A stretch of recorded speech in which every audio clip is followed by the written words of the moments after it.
carry, if I remember correctly? Yeah, carrying I kind of like to get better at mid.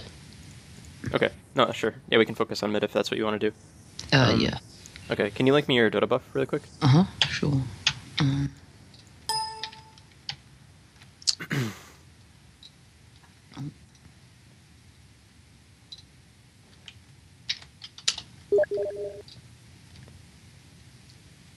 I sent you in Dota. Did you want to send Skype or? Steam is fine. Okay. Okay. Okay.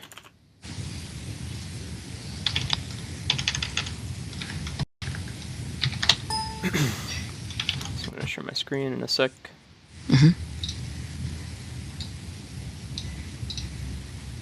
Alright. So it should be all good. Okay. So, oops, didn't mean to do that.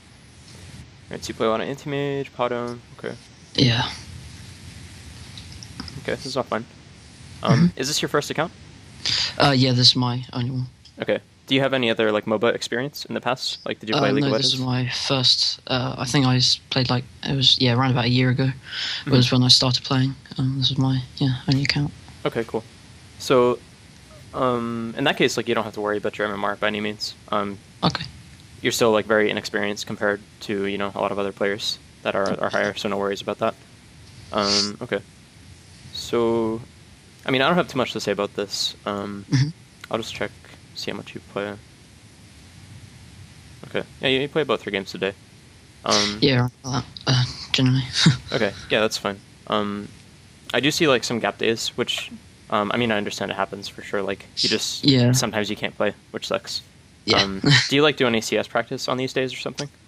Not generally. No, it's generally if I have time to play, I would just play a game like a normal game rather than practice. Stuff like CS and things like that.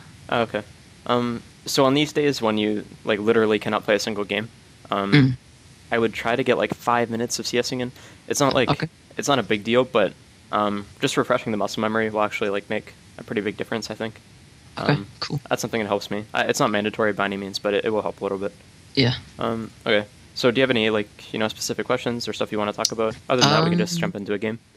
Yeah, no, I was going to ask about MMR. If it is possible for a 1.8k person to go up to 3-4k, something like that. Oh yeah, of course it's possible. It depends on a lot of things. So like, obviously there's like the talent thing, which you can't control, so you don't need to worry about.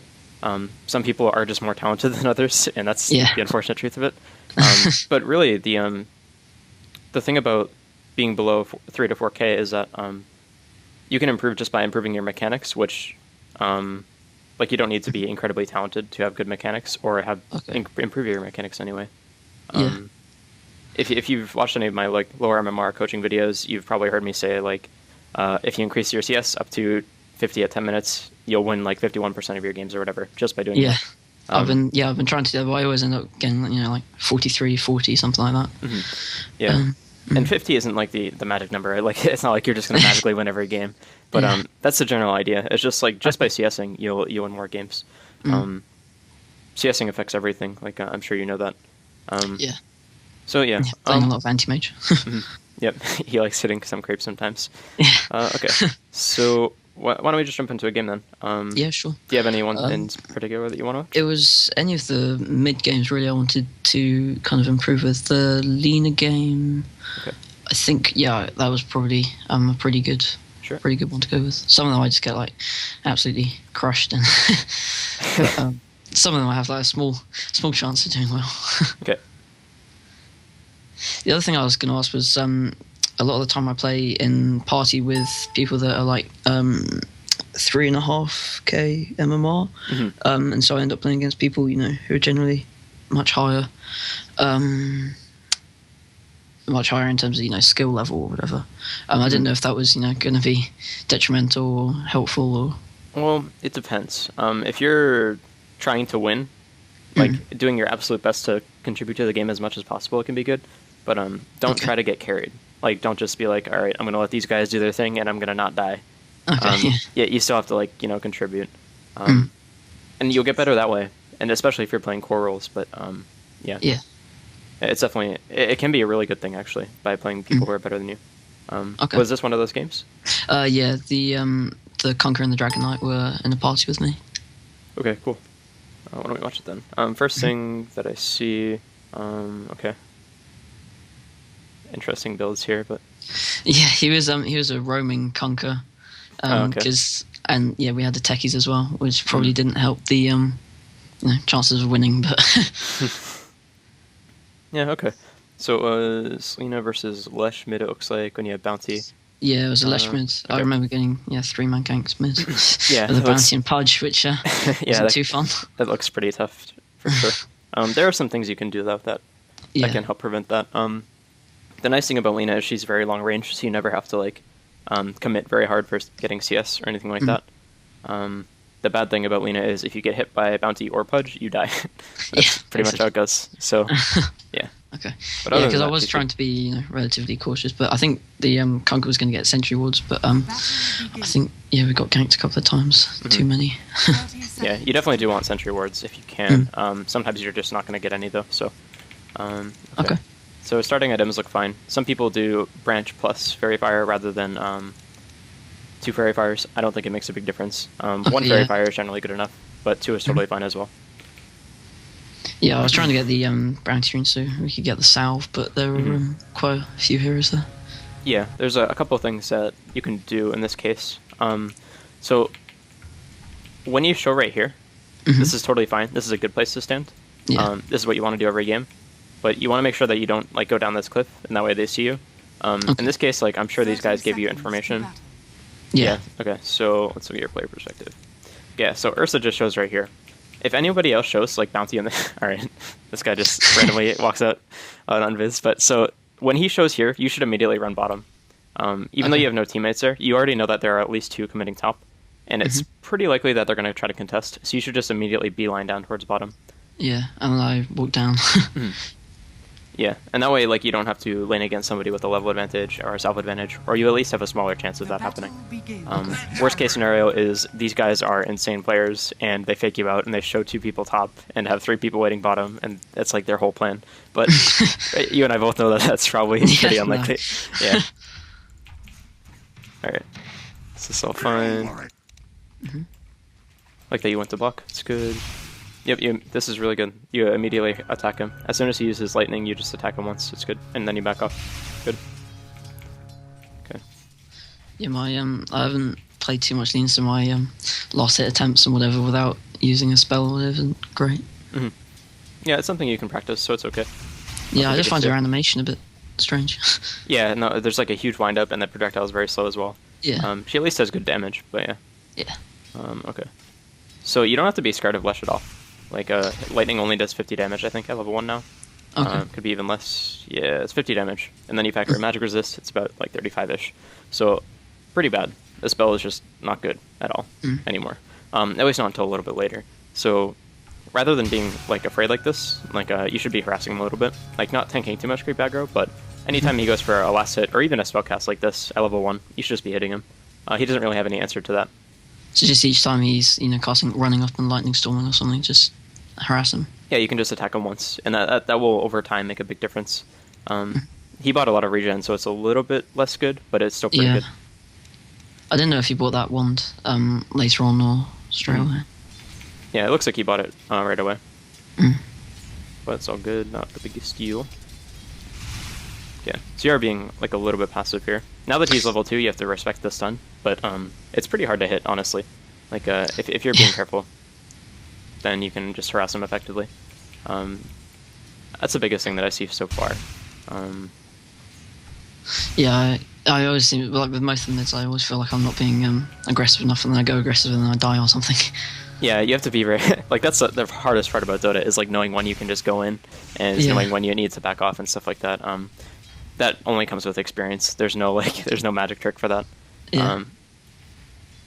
I don't really have any tips for that either. Is the unfortunate thing. Just like try to think about like what is in this guy's kit, like what he has available. In this case, like you can see he has wand. If you click on him and check, that's good. You know he has at least 1 spell or at least 2 spells, unless you got like stats or something, which is you can kind of roll that out. So his only possibilities are lightning into stun or stun into lightning. He can also right-click you and stuff, but yeah. So you just need to like keep these things in mind and try to like predict what the enemy heroes have available, and you know what they're going to use, how they're going to use them before you go in. And that's not easy by any means, but it is helpful, I think, if you can plan these kind of things. Okay. So let's look at the first little bit of this again. Okay, so right here, instead of denying, you should go for harass. That's fine. Okay. Obviously, the CSing could use some work, but it's okay. Not the biggest deal. Okay. So this is all fine. Here, if you're worried about fighting for CS here, you can just aggro the creep and pull it back. Yeah, I try and do that, but I always get, you know, the 500 range or aggro range. I never quite know, you know, whereabouts it is. Okay, well that's a good reason to practice CSing. Like in a bot game or whatever. That way you can also practice that at the same time. It's quite helpful, like knowing the range. And also, if you get better at eyeballing the range, so just like kind of guessing where the circle is, that also applies to other abilities, right? So like you're better at judging the range of other heroes. So that's a really good skill. Okay. Okay. So good. So you made a good play here. I didn't. I stopped moving a bit. Yeah. Well, he made a good play because he knew that you were going to go for the CS, right? Like the CS is getting low, and he just immediately turns and stuns. You mess it up, and you know he was a little bit slow as well, but it was a good conceptual play. And you can also apply this concept as Lina with your light strike array. It's a little bit trickier because your stun is a little bit shorter range, but it's still something that is very doable, and it's a pretty core part of Lina, I'd say. Okay.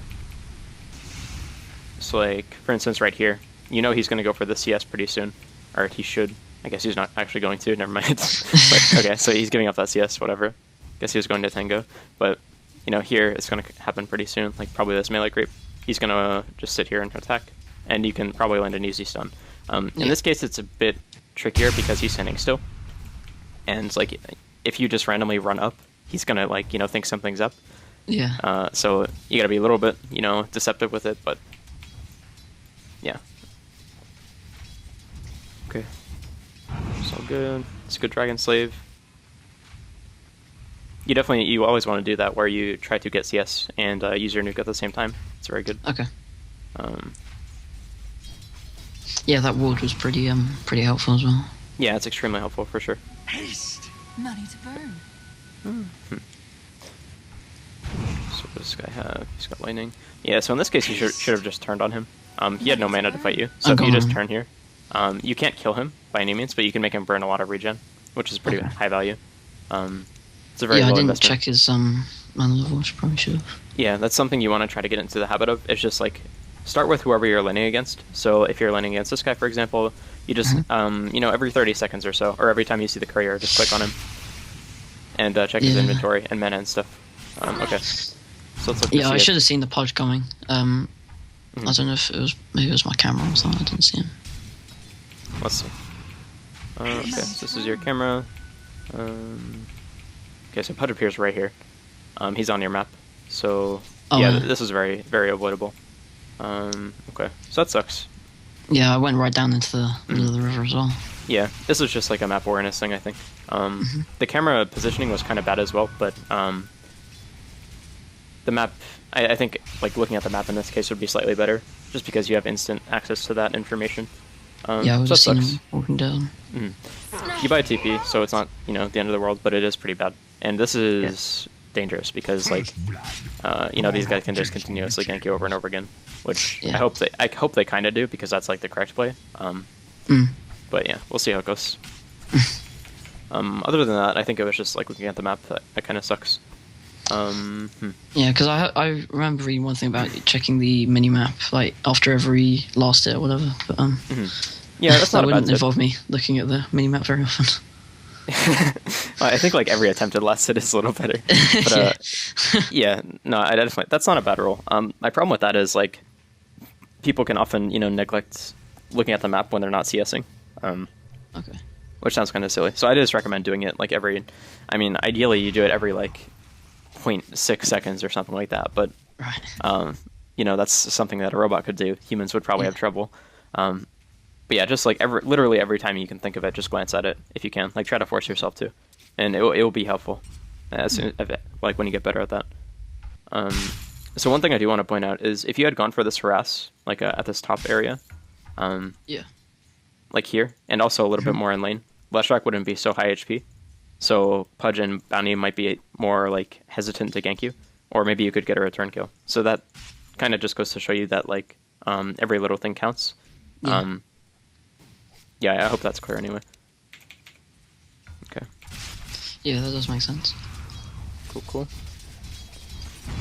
Okay, so in this case, it's actually not in your best interest to push the wave. This is like just barely outside of tower range, which is perfect for you, because now when you push this, Bounty and Pudge have better access to you. So like they can, they have more paths. Whereas here, they can't just run up and kill you.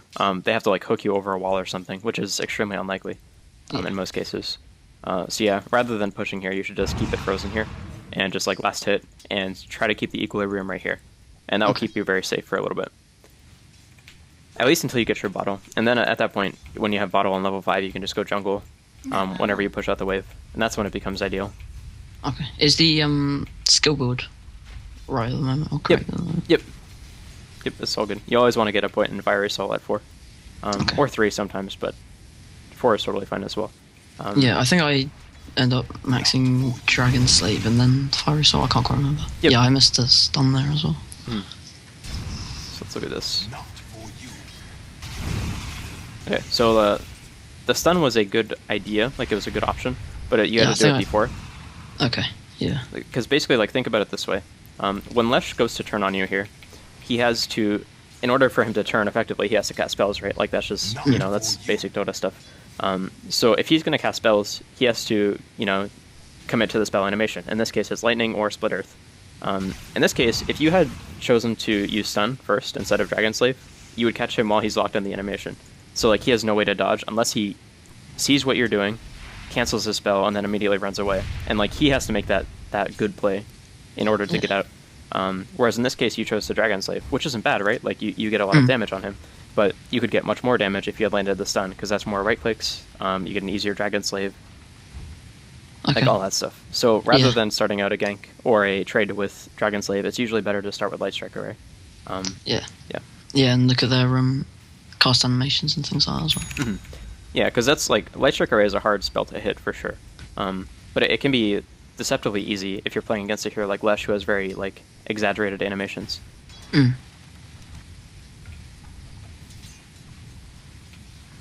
Okay, so this is fine. Right now you should be looking at the map and like checking to see where Pudge is constantly. I don't know why you're not showing here. There we go. Okay. Okay, so you're very close to bottle, good stuff. Hunka's looking to gank. Yeah, you guys can very easily kill this guy if he gets X'd. Yeah, I was sort of like on the wrong side of the river. I didn't realize he was going in.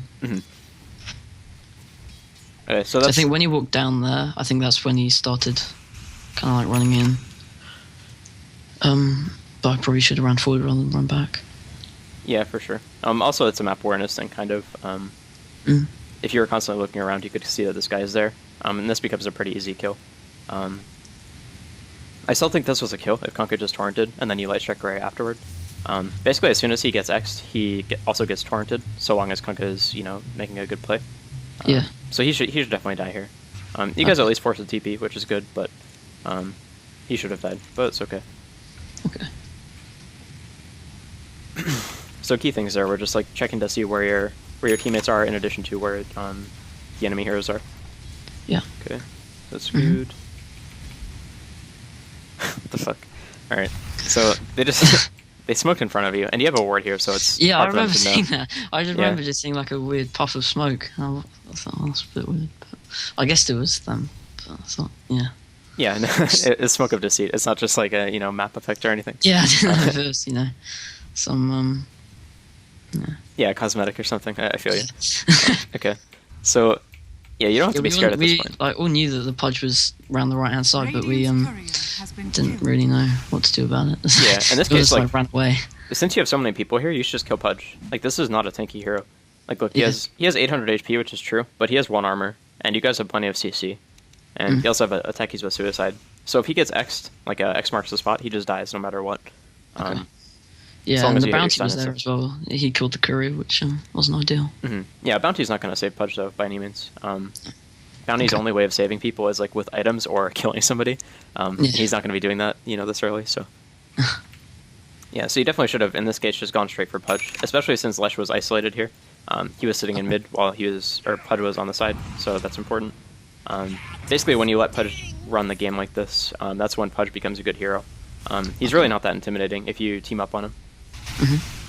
Oh, alright. Oh, that's bounty on the map, never mind. Okay, that's fine. Denied. Oh, okay, free kill. Excellent. Oh yeah, that was yeah, pretty strange. Yep, I mean that's good. Not much to say about that.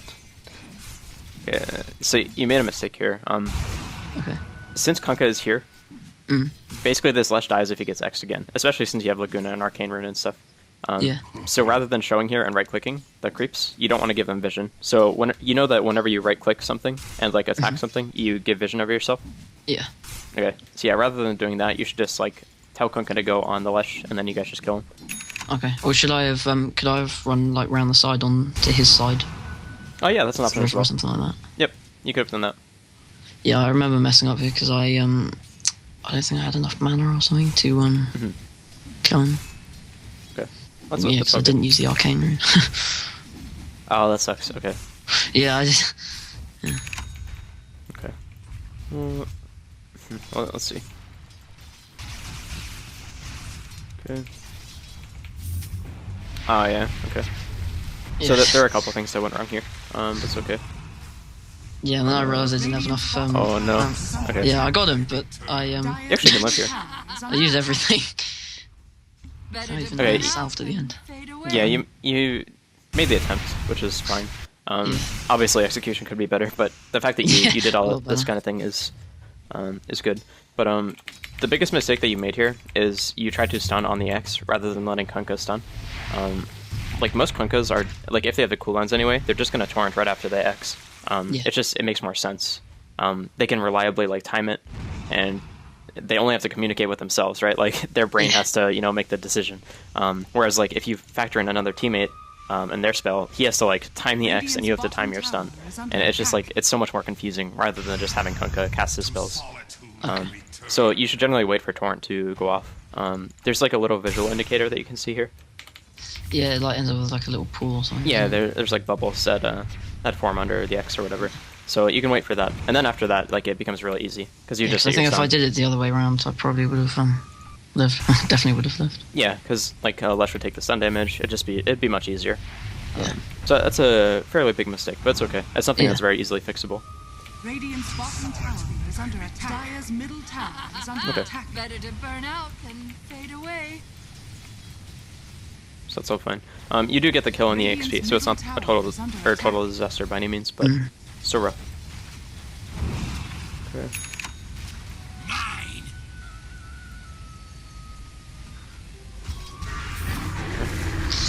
Yeah, I tried to gank top, but I think they already went on him before.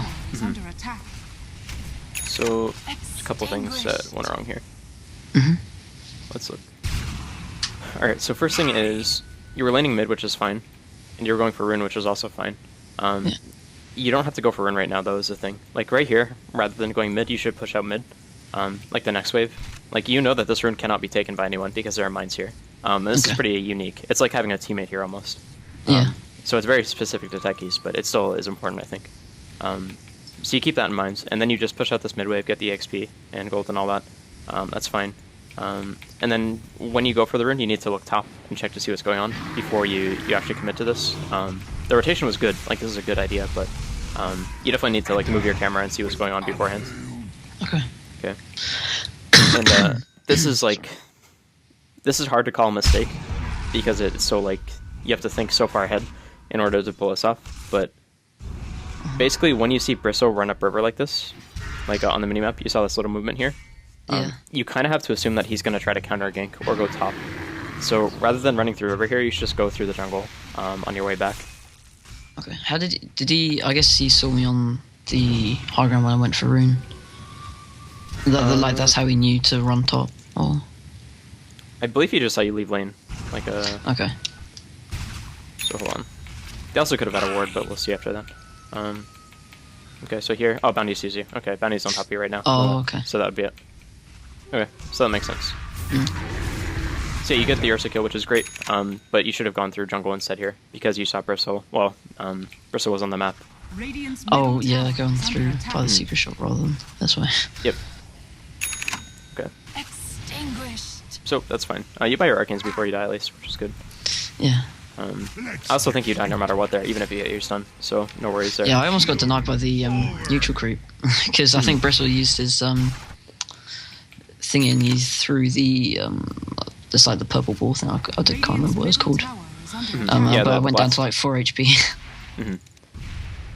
So I actually think you might be able to turn here, 450. It'd be pretty iffy. I think like if you had stun available and you just turn and stun and try to nuke one, you actually would kill them. If you got Bristle like facing front, then you would actually just kill him, which would be pretty funny. Yeah. That's something you need to always keep in mind when you're playing a hero like Lina, is that she just has like such insane burst that you can always turn ganks, or at least get like a return kill, or almost always anyway. So long as you get your spells off. Okay, so this skill build part is incorrect. You always want to max your stun second. The 1 point Fiery Soul is very high value, but after that you don't need to level it up until starting at 10? 13? I don't know. Yeah, because I think I went on to max it and then get Light Strike Array after. But I think that makes like bursting down waves quite difficult. Yeah, it does. Also, it's just like it's a worse fighting spell. It's good, don't get me wrong, like it's a fantastic spell, but compared to a longer duration stun and more nuke damage on your stun, it's just like it's not as good, plain and simple. Okay. Especially against these heroes that constantly run at you, right? Like the extra movement speed is really nice, don't get me wrong, but you're not getting any benefit from the attack speed really. You're gonna be running away so much and just like trying to cast spells. So yeah. I think it was probably a mistake to TP that far forward as well. I wasn't sure. It looks like you're gonna get a kill, so I think it's okay. Yeah, because I saw the Pudge light come around the side after I think after I started coming in, and then I thought, oh, I'm just gonna get hooked like straight away. But so I think it depends, because like if you get hooked, you can't get dismembered. You just kill him. He's not 6, so like if that happens, you literally just press all your buttons and he dies. I guess you could get hooked into like a split earth, but those guys aren't that good, so, no worries there.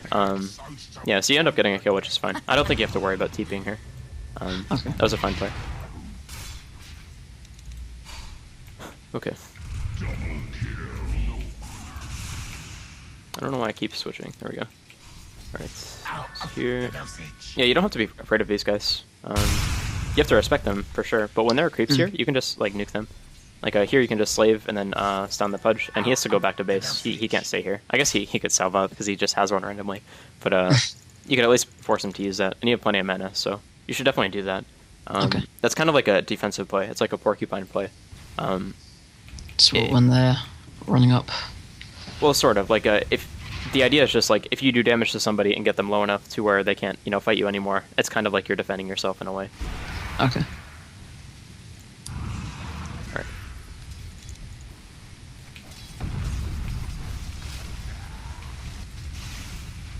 Okay, so there's like a weird thing going on here that happens in a lot of lower MMR games. You guys are just you're just grouping up for no reason. This is like super common. In these cases, you just want to immediately leave the lane. Even if you think a fight is going to break out, as long as you have a TP on you, just leave and go farm another place. Preferably a lane, and just push. Basically, like you have all this access to like this farm. And you're not getting anything mid. You're all splitting EXP and gold and stuff, which is not good. And you're also not getting an objective right now. Eventually, a team fight is going to break out, and somebody's going to win it. But that doesn't matter if you're just split pushing already, and like pushing this lane. And also, like one thing with split pushing is if there's a stalemate going on mid for whatever reason, you might force somebody to TP, and that means that one person is not mid, and that means your team will have a numbers advantage, or it'll at least be equal. So yeah. Your Kunkka has the right idea here by going top, but yeah. Yeah, I think I went to jungle, but I probably could have gone to the bot lane and done it. Yeah, you can just go bottom, and that's fine. Okay, so that's all good. Ursha gets Roche. Yeah, you definitely want to avoid just staying here, though, for sure. Okay. Also, your camera tends to stay on your hero a lot, which is okay. It's like it's a very common beginner thing, but you definitely want to be looking around the map more, or like trying to get into the habit of doing that. Dire's top tower is under attack. So that's all Radiant's good. bottom tower is under attack. Radiant structures are fortified. Radiant's bottom is under attack. I think he could have killed last here, but it's okay. Let's watch the rest of this. Yeah, I missed the stun. Yeah, it's okay. Radiant's middle tower is under attack. It's not Alright. the heat. It's So the that's pretty much the end of humiliation. that fight. Let's look at it. Dire's top Radiant's bottom tower is under attack. Radiant structures are fortified. It's fine. Hey, your reaction to this was a bit slow. Okay, so let's look at that. So when you see these two people chasing Pudge, since there are no other threats that can just like immediately CC you, your reaction should be to immediately like beeline towards him and try to get a stun off. You need to interrupt this as soon as possible. Yeah, because I would have stopped the dismember, probably wouldn't have Yeah, died. yeah. So that would be big, and also he can get another nuke off, another stun, something like that.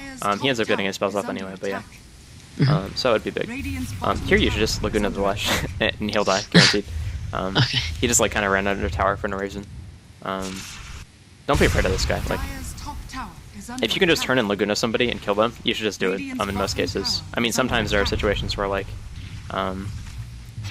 he has teammates behind him or something, but in this case he's completely isolated, so you should just kill him really quick. You could even Dragon Slave and it would kill him at this point. Yeah, Truth, yeah, he would be ends up pretty taking funny. a lot of damage. Yeah, so that was a miskill, which is pretty big. Okay, so I'm trying to like give constructive criticism for this stun, other than like just don't miss next time. But yeah, it's not the most helpful shit. I guess just like don't hesitate so much.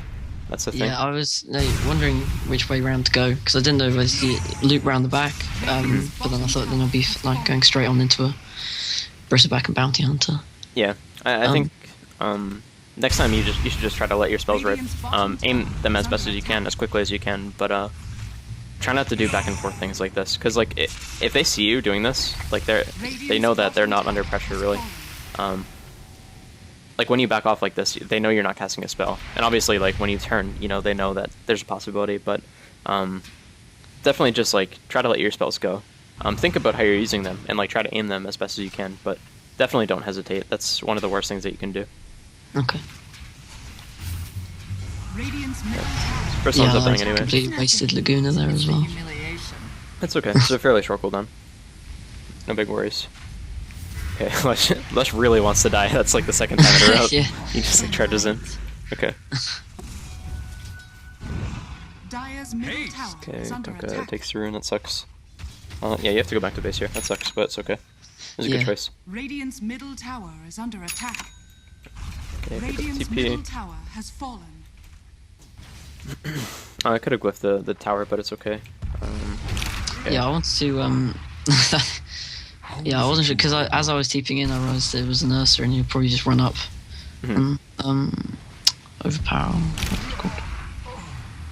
Yeah, so here your TP was a little bit defensive when it should have been like very offensive.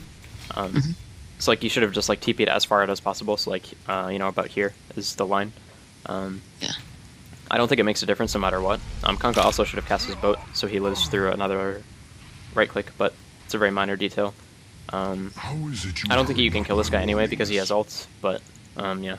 So I think actually the mistake here was rather than TPing in, you should just go somewhere else. Probably mid would be okay. You could just push this out. Since you can't kill Ursa pretty much no matter what, and you certainly can't kill him twice with Aegis, you should probably just let him go. If you had teammates there, it would be a different story, but in this case, like, you're not able to set up the kill by yourself, so it would be better to just go push another lane. Okay. Radiant's middle tower is under attack. Yeah, this was pretty annoying because I knew he was like in the because I saw him.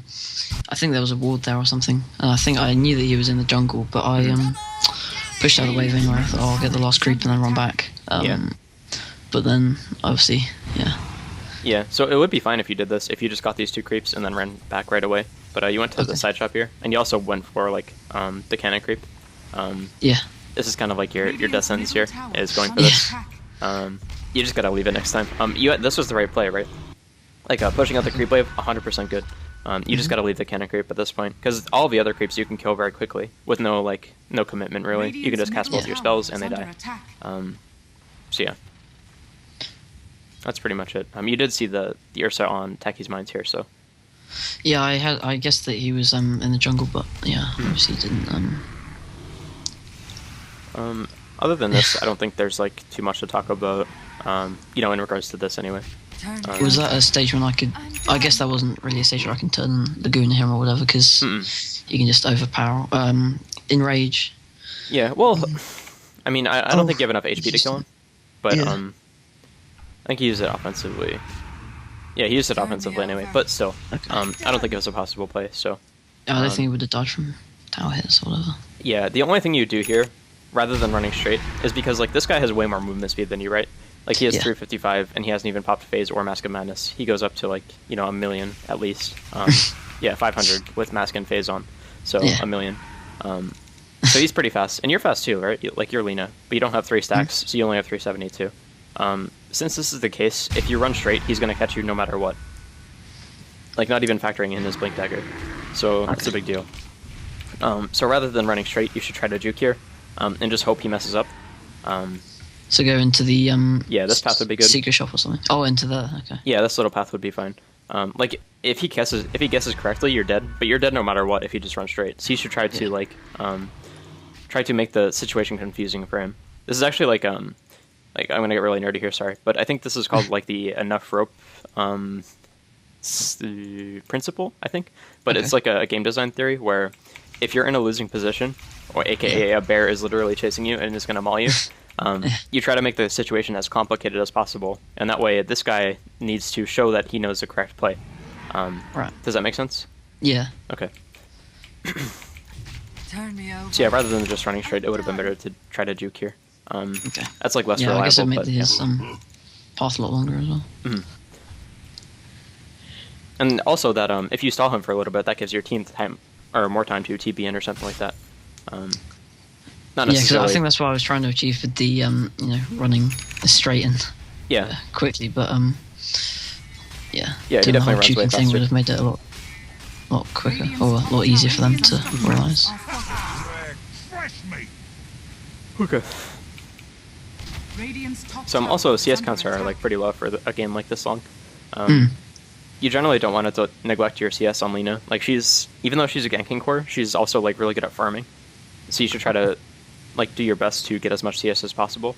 Part of this is because like there was that stalemate mid, and also like the laning phase didn't go that well. But it is pretty important. What sort of CS should you be at that point? I'd say like 130. Well, I mean, okay. Let's say like bare minimum 90. Really? Yeah, I think so. Because like, so the normal CS at 10 minutes is like 50. Like that's fairly standard. 5 minutes later, 40 CS when you have this kind of AoE nuke ability is not like it makes your CSing life very easy. You can just run around between creep waves and nuking them, and go jungle or whatever. So I think 90 is an okay marker. Especially since when you're higher level, you have more mana, you do more damage, you just farm faster as you get higher levels. So and you have new items and stuff like that. Okay. Okay, yeah, because now since you don't have Yules, you have no way to defend yourself against Ursa, which is pretty big, right? Like he's gonna be a big issue for you. Okay, what were you pinging here? You're just because I thought he was going to farm the lane, and I thought that he was in trouble because the Ursa had done Roche or whatever. Okay. And there was a Podge on the lane. But yeah, I thought he might have been in a dangerous position. That's all but good. yeah, he was fine. So since these guys just showed bottom, the big play right here is to go on Lesh and try to kill him. This is like the ideal play. Basically, like they can't help him if you just stun and kill this guy. So that should be like the first thing on your mind right now. And it looks like it kind of is. Yeah. Okay. Yeah, because the Viper was there as well. But I think I went in a bit too early. I probably should have waited for Viper to be like behind him or whatever. Also, you went for the Dragon Slave initiation again. You should always try to lane stun. Okay. I know, like, obviously you didn't hear that advice while you were playing this, but it's definitely pretty important. And you can see here why. Like, if you cast stun right now, it probably would miss, honestly. But either way, like, you'd have a higher chance of killing this guy if he doesn't dodge. But yeah, you could also wait for Viper, and that would be fine too.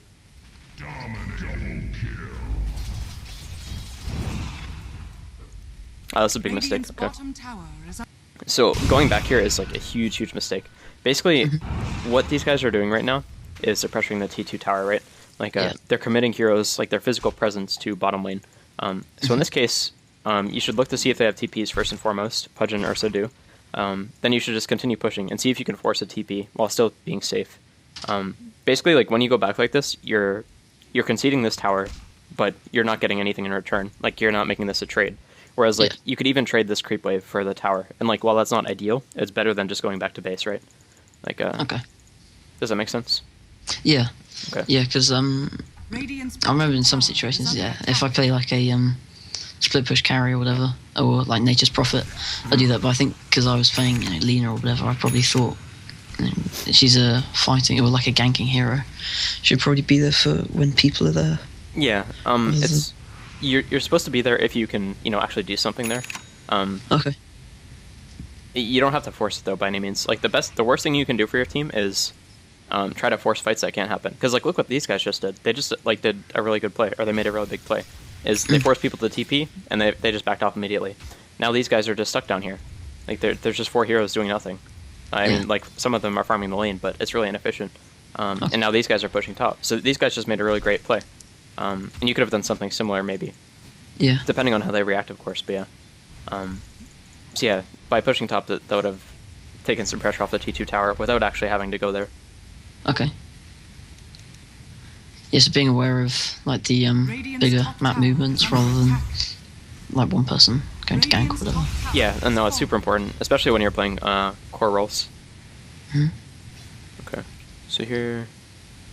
Okay, that's fine. Yeah, I was going to try and hide in the trees, wait for the Lesh to walk up, but I realised the crit wave would probably see me and he backed off anyway. Yeah, that's okay. I want to see if the creep wave actually did see you. I don't think it did, but we'll see. Okay. I didn't know if I went through too many. Oh, I love trees. Okay, oh yeah, you showed a little bit. Okay, so that's fine. Not much you can do about that. Yeah, I think this is okay. You don't have to go for a kill here. Okay. Okay. Yeah, because I think if that was a level 4 light strike away, that probably would have been, all 4 creeps or whatever in one combo rather than having to last hit them all. Yeah, I think you still have to last hit them. But okay, so creeps at 570, 200, 320. Okay, yeah, so you'd have to do 1 hit each on the melee creeps. Okay. But that's still much easier than 2 to 3 hits. Yeah, I think the wrong build probably didn't help either. Oh, okay. You should have turned it, for sure. I was trying to get them to walk over them, but I think if I stunned as well, maybe. Well, it's tough, right? Because like if he's gonna commit, like if you just turn and stun right here, he does have the chance of dodging, yes, but like he has to make that play. It's tough for him. I would say you should just go for the stun. To be honest, like as soon as he walks over the mines, it's like the worst hero that you could possibly try to bait. Just because he's like if he turns, he lives no matter what. But yeah. Yeah, because I think if I didn't know if I stopped, just after the mines or whatever to cast my stun, whether he'd probably guess or something that something was happening. Yeah, maybe. But either way, he has to make a split-second decision, right? Like yeah. I only just see him. Okay, that's good. Oh, I didn't realise he had X marks on him as well. No, that's totally fine. I mean, take kills that you can get for sure. Okay. Dire's middle tower is under attack. So this is all fine and dandy. You gotta be a little careful here. Like, there are a lot of heroes that are missing, and Pudge just showed mid. Yeah. Okay. So you definitely want to avoid situations like this, where you guys are just sitting here doing nothing. I realize how, like, not helpful that is, but I think, so what pointing it out is would be important. better to be doing? Would it be like split pushing or something like that? Ideally, you'd be split pushing, yeah, like before this even happens. So, like, rather than just running up here to begin with, you just go farm, like, bottom or something, or top even. But you could also just go to a neutral camp, and that would be okay as well. Yeah, it was quite, because I wasn't sure. I felt like farming mid or whatever might have been safe because there were 2 heroes there. But if I went to another lane like top or something, then and because everyone was missing, I didn't know. No, that's true. No, for sure. That's like completely valid. That's part of playing core though, is like trying to guess where people are without having to see them. It's much easier said than done for sure. Is it just like more games? Yeah, just like general experience knowing where they are. Yeah, it's more games and also like trying to think in the game, like not letting yourself just like say that okay, everyone's missing, I need to be really safe. It's like okay, everyone's missing, but they have an Ursa. Pudge just showed mid, so like I'm led to believe that they're not ganking mid because like why would he give up the idea that they're ganking? You just got to go off clues like that, or maybe like you see Bristleback show top or something, then you go bottom. I don't know. You just like have to try to like read the clues that are on the map because there are a lot usually. Yeah, a lot of it seems to be about the map, looking at the map. And, no, the map is pretty important. Yeah, for sure. But yeah, looking at the mini map and like that small thing about seeing Pudge mid or whatever, I probably wouldn't have seen that. Focusing on something else.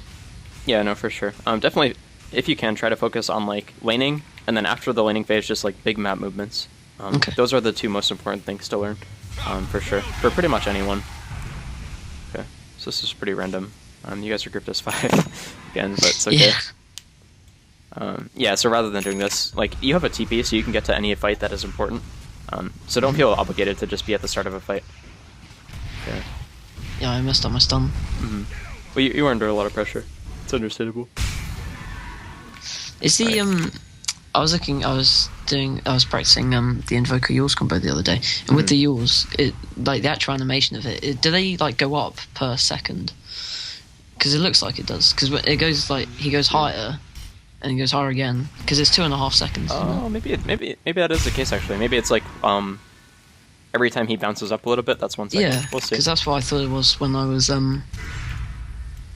practicing the combo. But okay, so you heals. 1, 2.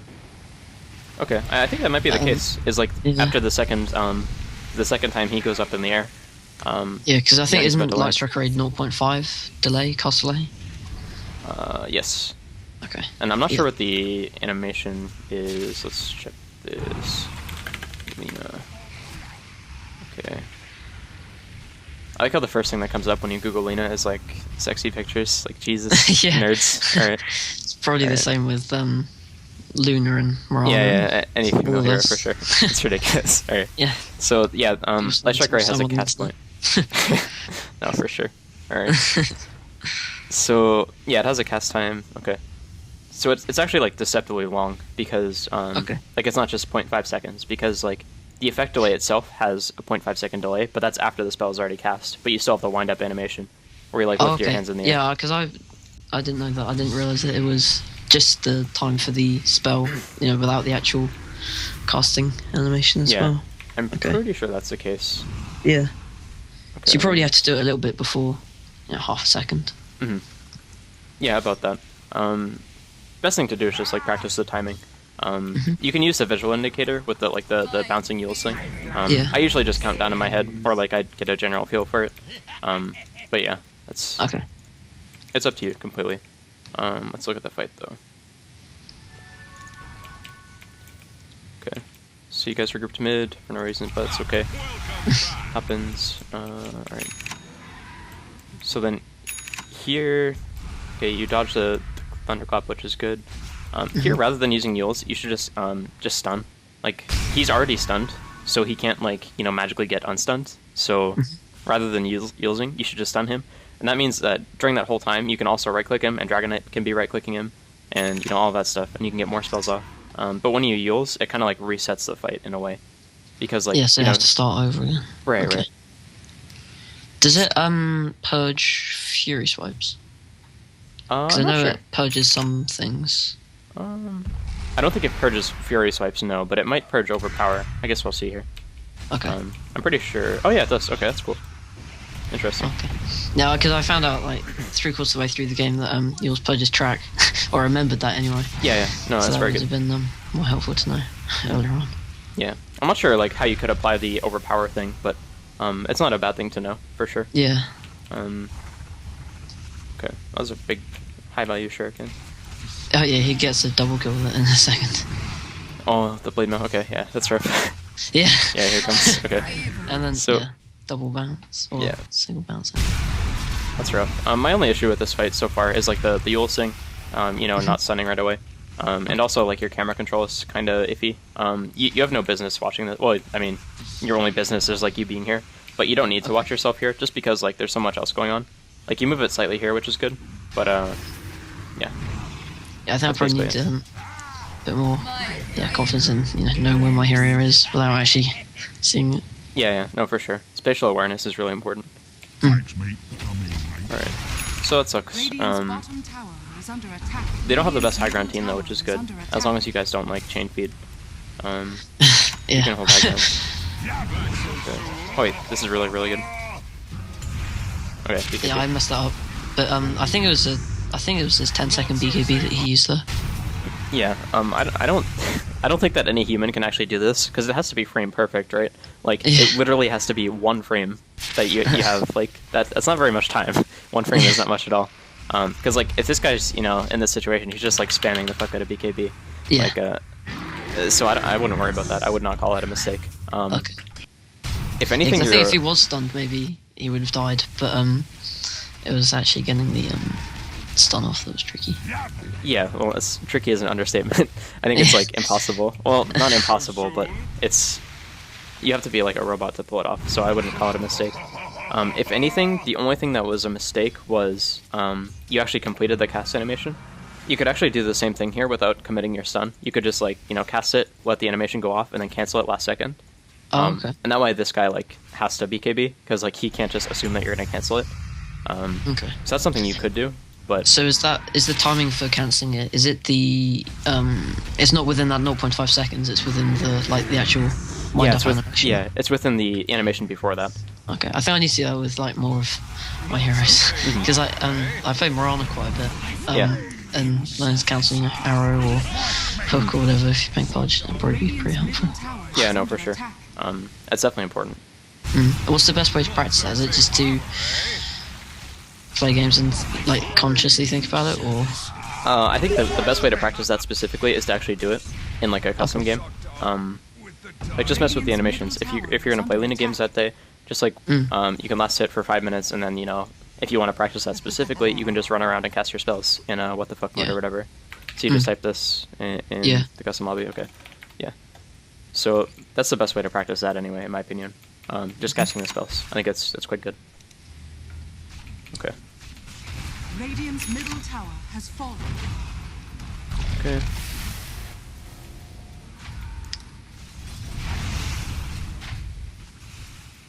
Dire's top tower is under attack. Okay. Yep.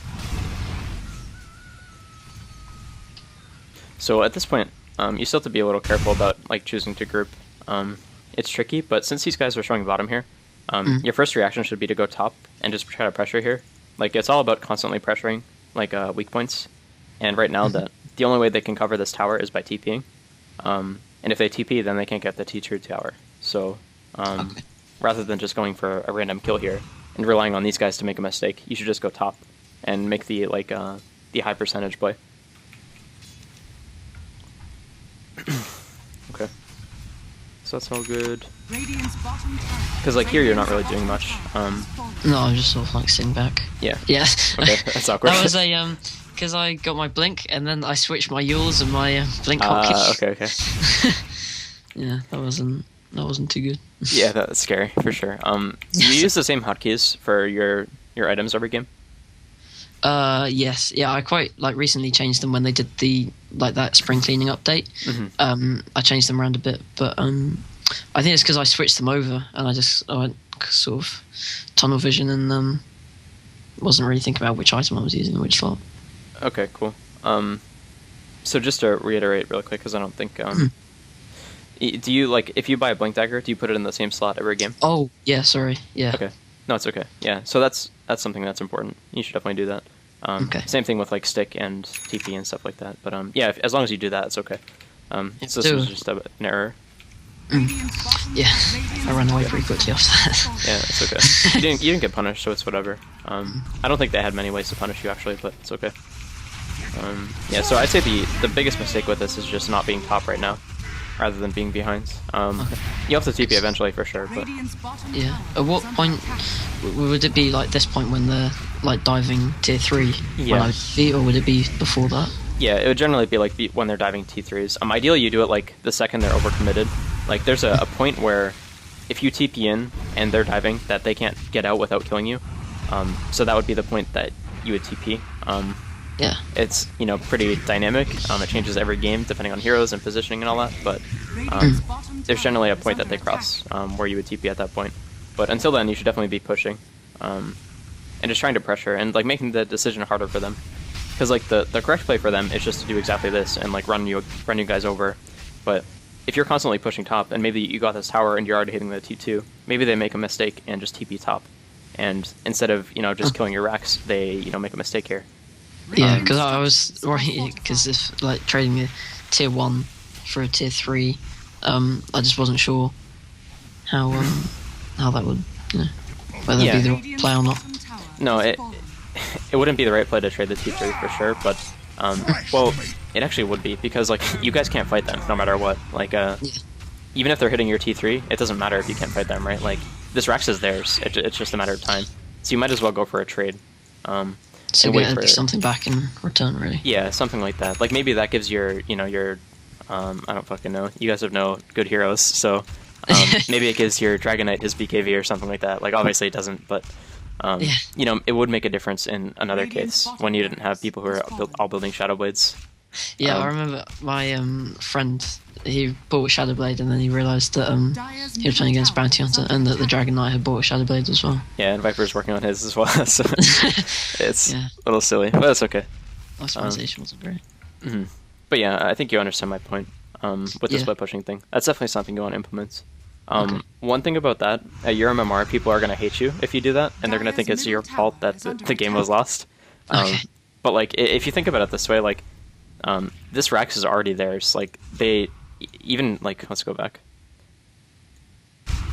Okay, so at this point, they haven't even come to high ground yet. If they choose to take this, it's theirs, like by right, just because they're so strong.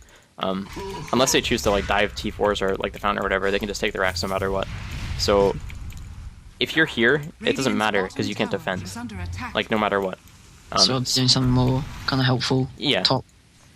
Yeah, that's your best option, is to go do something else. It sucks, and that's like it's a hard play to make because like you're literally just losing the game here. Like you're losing racks. It sucks so bad, but it's the smarter way to lose because like that gives you a chance to come back, and you can always TP, right? Like if they do dive fountain or whatever, you can be there to capitalize on that. But yeah, I think you understand my point. Yeah. Okay, that's good. At this point, we should jump to another replay, I think, because this is rather over, I'd say. Yeah. I had a question about itemization and stuff like that. Oh, sure. When you're like deciding on what items you're going to build, what do you like look at in their lineup? Is it like the damage types and stuff like that? Because I remember if you're building Shivas and stuff, if they have lots of physical damage and stuff like that. But is there anything else for just like knowing what to build when you're playing against a certain lineup? Well, that's a couple of things. Okay, so you kind of have to look at the weaknesses and the strengths of the enemy heroes and your hero and your team's like heroes. It's a lot of things to take into account, but like the things that I see in this game are they have 2 melee heroes that do a lot of damage, and they also have Lesh, who is like a position dependent hero, like for damage. Like he has to be close to you to do a lot. He can lightning and stuff from far away, but it's not that much damage. And they also have Pudge. So this team is like very dependent on mobility. So in this case, Yields is a good option. Force Staff would be okay. Probably not on Lina. Shiva would actually be very high value in this game just because like they have 2 melees who Okay, also do physical yeah. damage. So if you use the active, like they get slowed and they physically cannot run as fast as they could before. So you know it's harder for them to chase. So that would be an okay option in this game. It really is just about like, it's just gonna sound so dumb, and I'm sorry, but it's about like deciding what is good for that particular game. It's hard for me to explain, right? Because there are so many different things that I think about. Yeah, I guess you have to like have played every hero and know, you know, what each hero is about. Yeah, I mean, kind of. That's like the gist of it. You can start by just like thinking about what items are good against these specific heroes, if that makes sense. Yeah. So like the obvious ones are like MKB against PA, like that's a hard counter. Yeah. BKB against I don't fucking know, Lesh, for example. That's a pretty hard counter, I'd say. Yeah. Like those are the obvious ones, and then from there you just like kind of keep thinking and trying to expand, and eventually you'll learn more and more, and the decisions will come easier. Until then, though, you can just stick with cookie cutter stuff. Yeah. Dire's middle tower Yeah, and that would be is under completely fine. attack. Cool. Okay, I hope that. Yeah, did you want to do a different replay? Yeah, let's do Because that. yeah, nothing much else happens in this game. Yeah. I think there was a Sven game that I played where it obviously wasn't mid, but it was like farming patterns and decision making of like when, because I got like pinged out a couple of times for farming when they thought I should be like I should have been fighting or something like that. Is it this one? Yeah, Okay, it's that cool. one.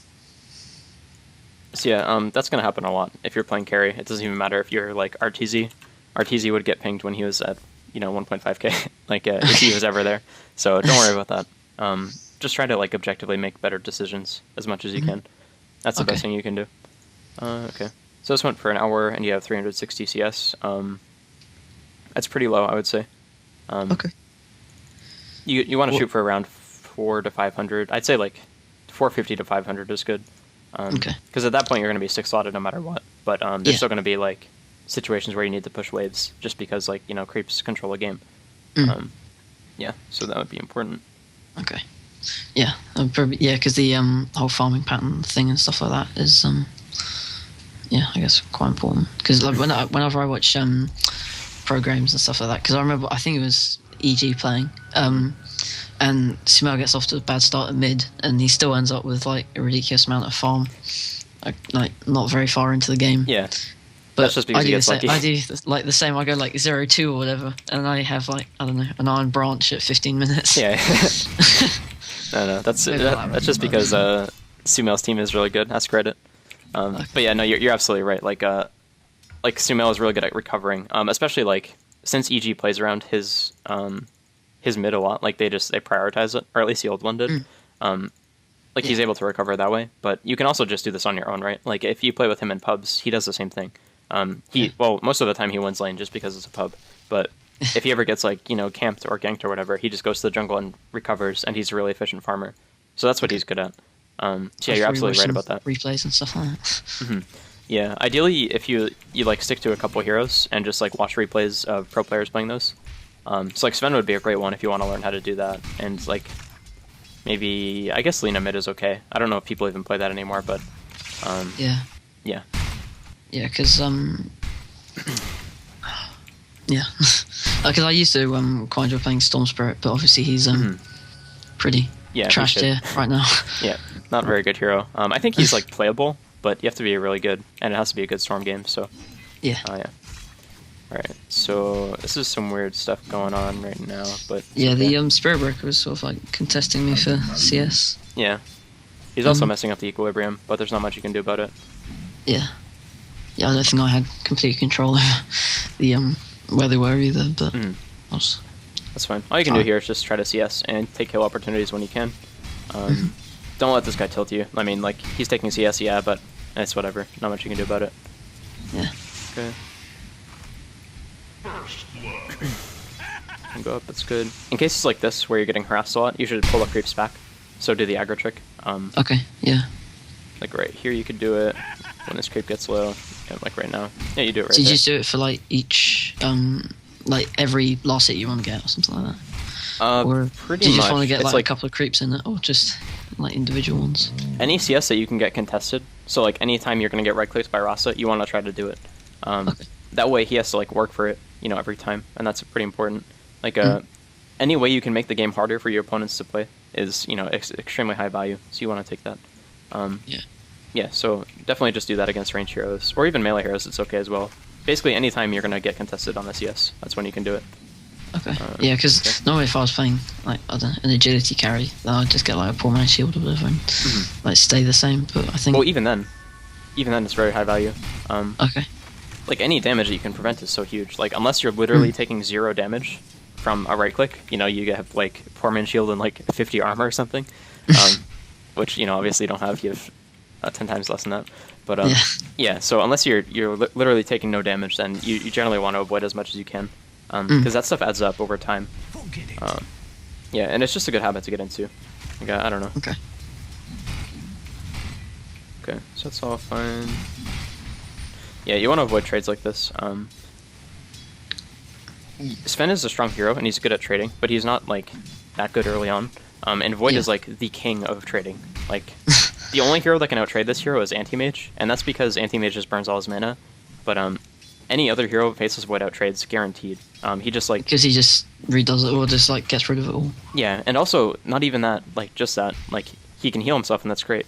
But he has 70 damage right now, level 3. Like that's so much, and he's a belt of strength. Like he has nothing. He has a coin blade as well. He hasn't invested any gold into damage except for his fairy fire, and he also has 4 armor and like really high HP. So like, not only does he have a really good trading spell, but he also has really high base stats. So that's pretty important. Okay. I seem to be playing against more faceless voids that are carries. Because I think before they were all like offlaners and stuff like that. But I think Wagger ruined it for everyone. Yeah, with his like radiance fields. Yeah. Oh god. So I don't think he went at this game, but I think people realized he was pretty strong. Yeah, I play against mostly offlane ones personally, but. Oh yeah, and maybe it's just lower MMR. People go for like the Chrysalis Mask of Madness. Yeah, I'm not too big a fan of that personally. I think he's way better offlane. But all right. Yeah, it's okay though. Let's look at this. I mean, I think this was fine. You saw Nature's Prophet go in. He's probably pinging as well. Yeah. I have no issues with this at all, really. Yeah, so you just stun, you Warcry. Yeah, that's totally fine. Okay. No issues at all there. Okay. Yeah, this really is bad. The faceless void, but I didn't think I was gonna get it done. Yeah, there's no way you do this. You popped your mango, which sucks, but. Yeah, I think I wasted that. Yeah, this is a pretty big waste, I'd say. Like basically, this hero just can't die. That's kind of his thing, right? Like he just doesn't die. Unless he uses time walk incorrectly. But in this case, he's like already under tower and stuff. In order for you to even do damage, you have to stun and then like run all the way. Like you use all of your stun duration running, so it's not worth going for. Okay. Radiant's top tower is under attack. Rather than going for Glowing Blade here, you should pick up a Helm of the Iron Will. You need an HOD anyway, so you might as well get a regen item. That will help you quite a lot. Okay. Gotta be careful there. They could have stunned you, but it's okay. Is the build alright? Because I went max cleave, then max warcry, but then after that I went for stats rather than more levels in the stun. Oh no, that's totally fine. Okay. I think I usually level a stun, but it's preference. The stats are way better for farming for sure. I just usually find myself fighting a lot after I max Warcry out for whatever reason. But yeah, getting stats is totally fine. So I don't really have too much to say about this. He just like fakes you out, I guess. Or he was like, I don't know what he was doing. I think he was like AFK or something. Yeah. We still couldn't kill him. Yeah, I think next time this is really weird, but I think it was a bit of a waste going for the stun. Yeah, because like if even if he's DC'd, he's not moving anyway. So you should just save your stun for like when you can kill him in the stun duration, and that way like he can't just time walk afterward. Okay. That's the best option. But yeah, you're not gonna run into situations like this too often. Okay, so that's fine. Yeah, I was worried when I got shackled because I didn't think the face of four would come back in. I thought I don't know, Arkham was ganking or something. I see. Okay. Radiant's middle Go tower back to the base. is It's a under good attack. choice. You couldn't really stand lane. It sucks, but got to do it. Okay, TP.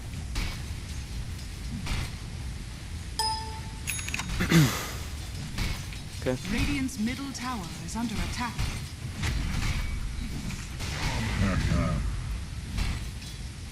Okay, so when charges up, you guys can actually just go on the Rasta and kill him. Yeah. I think you should have gone for the opportunity here. You still have 10 seconds here. When was it?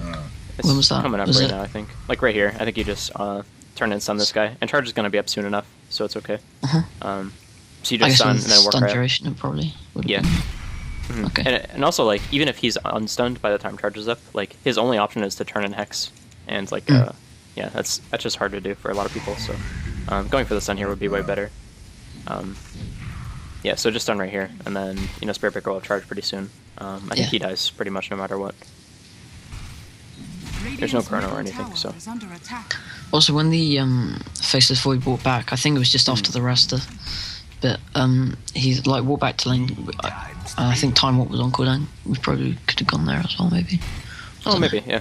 Do you mean, like, way before this, or...? No, it was just then, because I think the the Zeus ult, there was a Zeus ult, and then Shadow Shaman walked back into Vision, like when you said to stun, but then the Faceless Void came back as well. Oh, you mean right here, okay. Yeah. So, yeah, here he uses Time See, Walk. Time Walks, and then... Well, here's the thing with that. If he walks back in... Sorry, Yeah. sorry, go ahead. Yeah, no, that was the point there. Radiant's I middle wasn't sure. tower is under Yeah, attack. so even if he walks back into the lane, as long as Rasta is still near him, he can just stun you guys. And then, like, Rasta is not at risk of turning because, like, you know, you've already committed your stun to Faceless Void. So you can't just, like, magically turn onto Rasta and stun him as well. Yeah. So it would be an incorrect decision to go for Void in that case. It's good that you go after Time Walk, like he already used it. But you can't just go willy-nilly, even though it's up, because Rasta is here. Because he can just, like, kill you guys. Yeah. Okay. So let's look at this. Basically, when you get your Morbid Mask and your HOD, that's when you really start farming well. Okay, this looks fine. Radiant's middle tower is under attack. Okay, that was actually fine. If you didn't intend to actually go, it's totally fine. Yeah. Okay. Dire's middle tower is under attack. Alright. So here you should push this wave and immediately go to the hard camp again and try to clear it. Okay. Dire's middle tower Yeah, is so under right now, attack. like literally this instant, you go to this camp and clear it out. And that way you have I would another have camp done to it in farm. time for the spawn as well. Yeah, and that's really big. Okay. Then after that, you just go to the small camp and then go back to the lane because it'll be pushed out. The general rotation for Sven is pushing out the lane, like really hard, like with our max cleave. Then you go to this hard camp, and you cut trees while doing this, and then you go to this camp and you cut this tree, so you can run right through. And then you just go back to lane, and by then a new creep wave will be here, and you just keep doing that. And that's basically like after you get your HOD. Okay. And then just keep doing that until Yeah. it gets later on. Yeah, you still have to look out for points where you can get this tower, because that's really big as well. But other than that, you always default to this kind of pattern here. And for Dire, it's the same thing. You just push the wave, this way, then you go to this camp, then you go to this camp, and you just keep pushing like that. What are the timings for the pause of the hard camp? Because I remember I watched an Aoi video where he was talking about maximizing farm. Yep. But I think he only did it for the Dire side or whatever.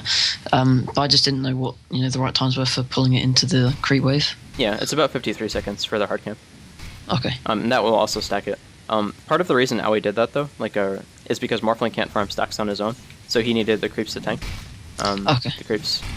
Like, he had the I guess damage Sven to do can it. probably do them by himself. Yeah, right? so Sven can just, chain them really quickly. So, Okay. yeah. Okay, but yeah, but that's not a bad idea at all. Okay, you blocked this camp. That's okay. Yeah, so that's a little goofy, but it's okay. Yeah, I think I held down alt and I went, oh, this spawn camp's a lot bigger than I thought Yeah, it was. no, it definitely is. That's actually not a bad habit, is to just, press alt every now and then and just, see what's going on. Yeah. I guess you Yeah, always always learn better that really way, but... confused me, the one by those steps, the one where Enigma is right now, that camp. Dire's Yeah, bottom that this one? tower camp. is under Yeah, attack. I Yeah. never seem to have been able to stack it. Yeah, 'Cause well, I it think used to it's be way like harder. 55 or something. Yeah, you pull this one at 55, Radiant's and you pull it top up. tower is under attack. This one used to be way harder, though. It used to be, something like this. It just didn't make any sense. It was ridiculous. But But yeah, anyway, that's Okay. silly. Yeah. But yeah, that one is much harder for sure. Okay. So here you just do the pattern, keep farming. And you do this pretty much until you're like, I guess you have like S and Y. Obviously it's going to change depending on whether like people are trying to gank you or not, but that's like the default strategy for sure. When is the time to like push the towers in rather than pushing the wave and then going to the camp? Is then push the wave and then hit the tower? Is that when the offlaners leave the lane? That's when the offlaner leaves and nobody can contest you really. So like everyone is showing somewhere else. Then you go for the tower and you use God Strength and commit everything. That's pretty important. Basically you just like go when it's the right time. I know that's not helpful at all, but you definitely have to actively look around and check and like see what's going on and make a decision based off the positioning of the enemy heroes and like who has TPs and stuff. Yeah, but it's definitely like as early as possible in that case. Yeah. So it's the same as like in the last game, the after the laning stage, sort of like the bigger map movements. No, for sure. Like basically, as soon as the offlaner like isn't in lane anymore, like he's doing now, it becomes like a macro strategy kind of game for you anyway. When you can push waves like this. Oh, that was a kill. Okay, you should have definitely stunned there. Okay, yeah, I think I probably got the Enigma kills. Yeah, if you just stun here, you die, it's guaranteed. So. That was a mistake for sure, but happens. I think he had Black Hole as well. Oh, did he? What even happened? Oh, he... Alright, he tried to cast it at the end. That sucks. Well, whatever. That was silly, but... Yeah. Okay, so here, since there are so many heroes bottom, you should like push this out, or kill this creep camp rather, and then go mid. Even though Zeus is here, you just need to apply pressure. Killing these creep camps is great. And it's not bad, but I'd rather see you just push this really hard. You have a TP, so if people show here, you can always go bottom again or go top. But you just need to like try to pressure them as much as you can. So prioritize like the lane creeps over the jungle ones. Yeah, no, always if you can. It's okay to do the jungle creeps on the way. So like going from here to this camp is totally fine, but you should go to the lane right away after that. The timing is really important. Okay, also I didn't see if you were. Okay, you were sacking it a little bit. Yeah, I yeah, I was trying myself doing like something else at 53. Yeah, it's. I need to focus on that thing a bit more. You want to try to like get it into your mind that like at 45 seconds you start thinking about it no matter what, even if you don't have an HOD. Just like look for a camp to stack. It's just a helpful habit, I think. There's no downside to that. How many stacks do you reckon you should do before? Like farming? Is it like 3 or 4? Yeah, I think 3 or 4 is fine. Ideally 4 or 5, but 3 is okay as well. 4 is definitely like much better though, for sure. Yeah. Also, don't be afraid to God Strength towers right here. Like time is of the essence for sure. Like it's really important that you do this as quickly as possible. So you can just God Strength for a tower. Yeah, because I think I was like animation cancelling and whatever, trying to get it. But yeah, it's okay. And like this has a very short cooldown, and it's also a relatively low mana cost. So if you tread swap to int and then use God Strength, you're totally fine. Okay. Dire's structures are fortified. Dire's bottom tower is under attack. Go for my master.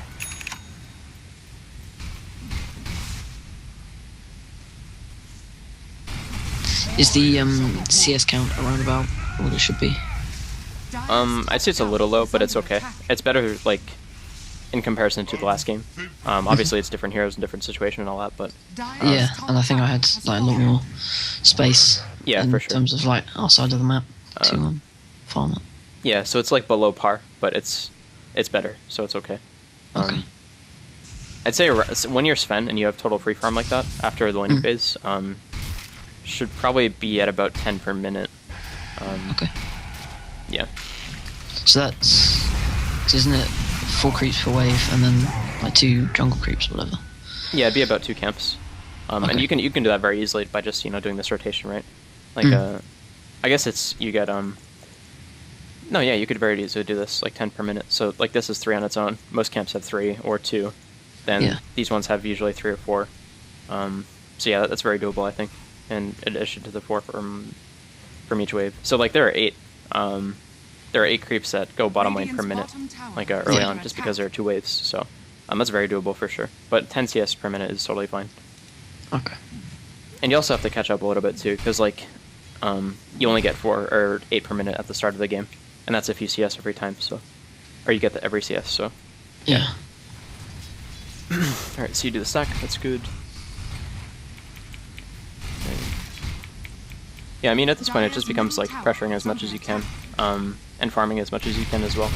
Yeah, because I feel like like looking back, maybe I was a bit too like passive farming, because I was just like going through jungle camp to jungle camp rather than focusing on objectives and stuff like that. And like this isn't bad, right? Because you're getting golden EXP, so it's not the worst thing you could be doing, but it's not good because like you have no offensive potential here. Like you can't go for a gank with your teammates. You can't pressure a tower or anything.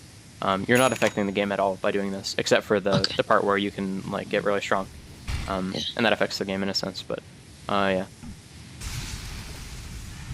So, yeah, that was pretty annoying. What? Found out my stack was being taken. Yeah, I mean at that point you can just like stop stacking, or like use your HOD to scout or something, and that would be okay. But yeah, in this case you should be going top, just because like Jug can't contest you really. Like you have too much armor and too much HP to for him to just omni you and kill you. So just pressuring the top side of the map would be good here. You have to respect that they can like chrono you or Elkstun or like Rasta gank you or whatever. But if you're paying attention, you can prevent this kind of thing from happening. Just basically push this out until people stop showing on the map and try to guess where they are. Then you can just go to Ancients or just TP bottom or something like that. That's the best thing you can do in this scenario. You want to do that anytime you can beat the other carry in a one-on-one fight. In this case, like Jug has no chance pretty much if you kill the healing ward and stuff, and you pop Warcry. With the like Alchemist Lifestealer, could you 1v1 most of them? Alchemist, probably no. Okay. Because he has Radiance and so much regen. Lifestealer, I think so. What does he have? Yeah. I'm pretty sure you could 1v1 the Lifestealer with God Strength. It's tough to say though, because he's a really good hero against Sven. Yeah, because I remember like a couple of moments in this game where it was just like a standoff between the two of us. Like he would pop rage, so I can stun him, and it's just like just hitting each other and seeing which one died first. Yeah, it depends on items for sure. But if you work on God Strength, I think he has trouble, for sure. And also rage doesn't last forever, so. Yeah. Radiant's bottom tower has fallen. Maybe bottom here. This doesn't look too bad. Okay. Yeah, I think I probably should have gone earlier. Yeah, if you do want to go for this, it's good to go earlier. In this case, I agree with that. Okay. Like your team is very, very capable of doing this without you. As evidenced here. But yeah, just because they have so many global, you have so many global heroes. Like you have Nature's Prophet, Spearbreaker, and Zeus. So yeah. So if you want to go here, you should just go right away. But I think the best thing to do is just push another wave. Yeah, because I think we all went, like as a group again in this game as well. We were all sort of like bunched up. Yeah, and that's naturally going to happen, right? Like that's the strength of your team composition is like just all appearing in the same lane at once. But you need to immediately leave and just like go do something else and split up the map. Especially like it's bad here it's bad for you to be here because there's no objective here. Like you can't just go for this tower. I guess you could go for the T2, but it's getting to the point where Rasta's going to be spawning, Jug's going to be spawning. So yeah, if there was a T1 here, it'd be fine for you to be here. But yeah, I would have liked to see you pushing mid or top at this point. Okay. Yeah, because I saw the ancient creeping, but I don't think we could really. Yeah, no, I think it's not dying. Yeah, there's no way so we get obnoxious. Yeah, it looks like Alka's feeding nicely. Good stuff. Alright, excellent. Looks good. Okay. Yeah, this was one of the points where it was just like me hitting the Lifestealer, him hitting me, and then I just decided to run away. Oh, the running away was the right decision. There's no reason for you to go for this. Like, Alk is dead, yes, but there's still a lot of heroes that are missing. Basically everyone who isn't Void is off the map right now, so you can't just go for the Ancients here. That's really risky. Theoretically, they could have been right here. So rather than doing this, you should just go farm. And not to mention this, but like, or not to mention the fact that they already have a ward here, and it's like, rune wards are pretty common. Like, this isn't the best ward in the world, but it's pretty good. This late into the game anyway, and it's very common at lower MMRs, so you should kind of assume that they're warded in a lot of cases. Yeah, and we didn't want me doing any of the camps. Oh, whatever. I guess that's fair enough. Fuck that guy. Who cares? Yeah. I mean, you're Sven, you're gonna do no jungle camps. He's sort of right that you should be pushing waves more than doing camps, but like still, fuck that guy. Who cares? Just do your best. Alright. So here you should definitely go top. Yeah, good. Okay, should I have gone early? Because I think I saw him like pushing the wave down. Should I have gone early? Because I don't think I could have fought him. Who are you talking about? Jug or? The Void, because just when I was in that ancient camp there, I think I could see the Void pushing down top. And I don't know if I should have gone earlier or not. Yeah, it's fine if he's solo for sure, even with the Mask of Madness thing. You just need to, if he ever goes for a chrono, you need to Warcry right away, and then you'll live. Okay. At that point, like, he can't kill you in chrono, and you can just God Strength and fight him, and make him run away, and that's totally fine. Yeah, so you don't have to be scared of him. If he has a friend, then it becomes tricky, but yeah.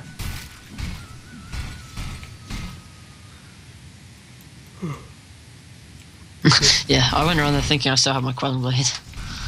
But, that's not.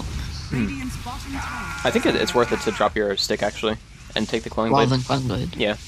Okay. Well, the farming speed is incredible. Doing 140% damage to something is extremely high value, especially when you hit so hard, and you cleave. Like, I'd say it's higher value than the wand is. The wand is really nice, don't get me wrong, but being able to farm much more quickly is usually more beneficial. Do the heroes take the 140% with the cleave, or do they, or does the Quelling Blade change its damage, like with the cleave, if you know what I mean? I'm assuming if you hit a creep, and then like the so if I hit a creep and then the cleave goes onto a hero, does the hero take the damage done to the creep with the Quelling Blade? I would assume it does not, but it might. I don't think it's a big deal though, honestly. Okay, it's not going to change that much, I guess. Yeah, it wouldn't change too much. I mean, it would be a really nice late game if you had like a Quelling Blade in a data list or something, and you just cleave everyone down on a rough creep, but that's like not the most likely scenario. So I think I remember getting like 1 or 2 kills off of just the cleave. It's usually not off creep, so it's usually off other heroes. Okay. My only thing here is you should have popped God Strength earlier. Everything else looks totally fine. You get spread it. It was a bit of an artsy moment. Yeah, it's kind of silly. That's also, an argument for Quelling Blade, right? Like, in case your teammate Nature's Prophet sprouts you. Exactly. Even if he is on my team. Yeah. No, definitely, all jokes aside, like, if you're playing against Nature's Prophet, definitely please have one. It's so important. Okay. Yeah. I would even argue that Battle Fury might be a good investment, just because, like, Sprout hard counters you so much. I guess with the treants and whatever, it'd be good to have the extra cleave. Yeah, and that way you're not like wasting a slot by having a Quelling Blade. But I don't know. That's just a bad scenario to be in. Okay. Yeah. I think there was a moment there when the Faceless Void got a double kill, and I was pushing the tier 2. I can't remember where it was, but I think I wasn't sure.